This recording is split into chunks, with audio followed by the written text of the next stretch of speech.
नवरात्रि एक ऐसा त्योहार जिसे हम सब धूमधाम से मनाते हैं, लेकिन क्या हम इसके पीछे छिपे गहरे रहस्यों को जानते हैं?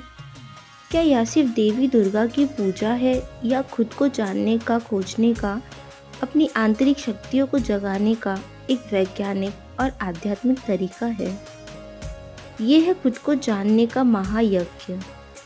आज हम नवरात्रि के उन अनसुने तत्वों को जानेंगे जिसके बारे में कोई बात नहीं करता।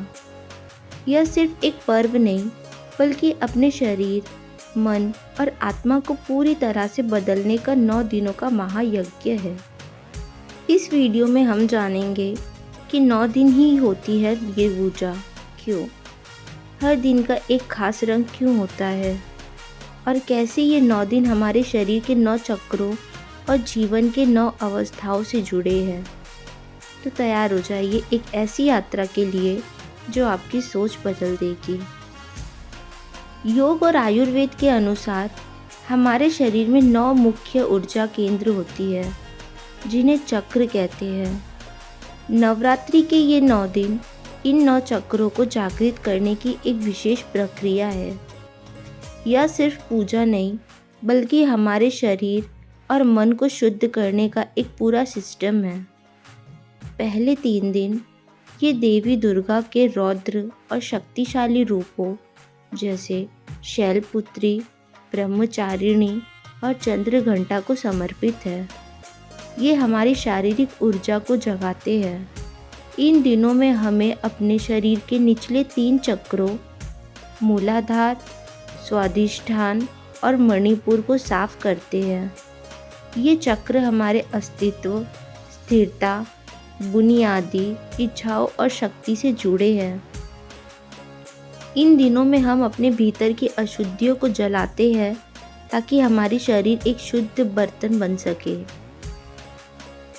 अगले 3 दिन ये देवी लक्ष्मी के शांत और समृद्ध रूपों कुष्मांडा, स्कंद माता और कात्यायनी माता को समर्पित है। ये हमारी मानसिक ऊर्जा को संतुलित करते हैं और हमारी इच्छाओं को शुद्ध करते हैं। इन दिनों में हम अपने हृदय चक्र, अनाहत और गले के चक्र विशुद्धि पर काम करते हैं। ये चक्र प्रेम, करुणा, आत्म अभिव्यक्ति और संचार से जुड़े हैं। हम सीखते हैं कि कैसे अपनी भावनाओं को नियंत्रित करें और कैसे सकारात्मक विचारों को आकर्षित करें। और आखिरी 3 दिन ये 3 दिन देवी सरस्वती के ज्ञान और शुद्धता के रूपों कालरात्रि, महागौरी और सिद्धिदात्री को समर्पित है। ये हमारी आध्यात्मिक ऊर्जा को जागृत करते हैं और हमें मोक्ष की ओर ले जाते हैं। इन दिनों में हम अपने आज्ञा चक्र और सहस्र चक्र पर ध्यान केंद्रित करते हैं। ये चक्र अंतर्ज्ञान, ज्ञान और ब्रह्मांडीय चेतना से जुड़े हैं। हम बाहरी दुनिया से हटकर अपनी आंतरिक दुनिया से जुड़ते हैं, अपनी सच्ची आत्मा को पहचानते हैं। इस तरह नवरात्रि हमें भौतिक शारीरिक से आध्यात्मिक चेतना की ओर ले जाती है। यह 9 दिनों में एक पूरा ट्रांसफॉर्मेशन पीरियड है, जहां हम अपने भीतर की देवी शक्ति को जगाते हैं। एक और रोचक बात, नवरात्रि का पर्व साल में 2 बार आता है, वसंत ऋतु और शरद ऋतु में। ये वो समय होते हैं जब मौसम में बड़ा बदलाव आता है। आयुर्वेद के अनुसार इन दोनों मौसमों में हमारा शरीर सबसे ज़्यादा कमज़ोर होता है। इसलिए उपवास और हल्का भोजन करने की सलाह दी जाती है ताकि शरीर को डिटॉक्सिफाई किया जा सके। उपवास सिर्फ भूखे रहना नहीं है, बल्कि अपनी इंद्रियों पर नियंत्रण पाना भी है। यह हमें बाहरी दुनिया से हटकर अपनी आंतरिक ऊर्जा पर ध्यान केंद्रित करने में मदद करता है। क्या आपने कभी सोचा है कि नवरात्रि के हर दिन एक खास रंग क्यों पहना जाता है? ये सिर्फ सुंदर दिखने या फैशन के लिए नहीं है, बल्कि हर रंग का अपना गहरा आध्यात्मिक और मनोवैज्ञानिक महत्व है। यह एक तरह से कलर थेरेपी है। पहला दिन लाल साहस्य, शक्ति और ऊर्जा का प्रतीक माना जाता है। दूसरा दिन नीला शांति, स्थिरता और देवत्व का प्रतीक माना जाता है। तीसरा दिन पीला खुशी, ज्ञान और आशीर्वाद का प्रतीक माना जाता है। चौथा दिन हरा प्राकृतिक विकास और पूर्वता का प्रतीक माना जाता है।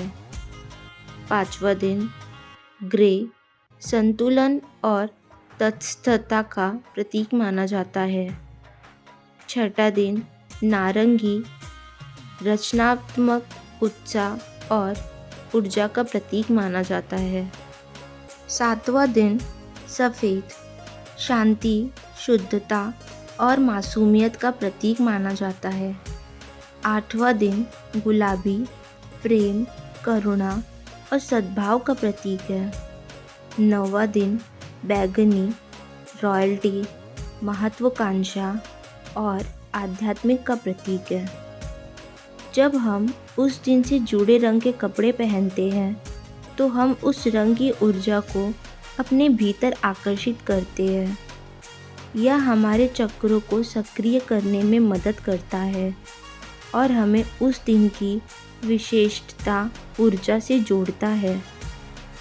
यह एक सूक्ष्म विज्ञान है जिसे हमारे पूर्वज सदियों से जानते थे।